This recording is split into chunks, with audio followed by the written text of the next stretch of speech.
திமுக கூட்டணியில் இருந்து கொண்டு மதுவிலக்கை அமல்படுத்துவதற்கான மாநாடு நடத்த விசிகவிற்கு துணிச்சல் இருப்பதாக விசிக தலைவர் திருமாவளவன் தெரிவித்துள்ளார்.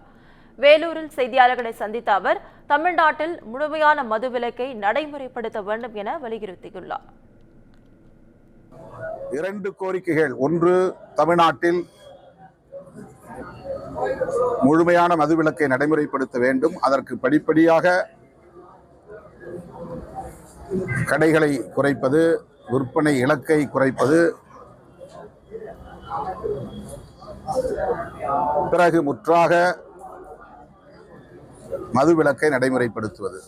இது தமிழ்நாட்டு அரசுக்கு விடுதலை சிறுத்தைகள் கட்சி முன்வைத்திருக்கிற கோரிக்கை. அவங்களுக்கு முடியாது, எங்களுக்கு முடியும். நாங்க கலைஞரை வச்சுக்கிட்டு அன்னைக்கு அவங்க முத்தமிழறிஞர் கலைஞர் இருக்கிற மேடையிலே ஈழத்தமிழர்கள் பிரச்சனைகளை பேசணும். அன்னைக்கு அவங்க பேசாத காலத்தை கூட நாங்கள் பேசியிருக்கிறோம். எங்களை கலைஞர் ஒரு நாள் ஏன் இது இப்படி பேசணும்னு சொன்னது கிடையாது.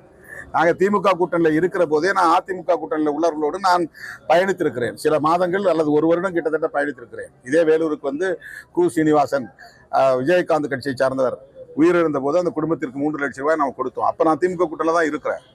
2009 அந்த நேரம் ரொம்ப கடுமையான ஒரு சூழல் இருந்தப்போ கூட்டணியில் இருக்கிற போதே இந்த கூட்டணியில் இருக்கிற தலைவர்களோடு நான் கைகோர்த்து பயணப்பட்டேன்.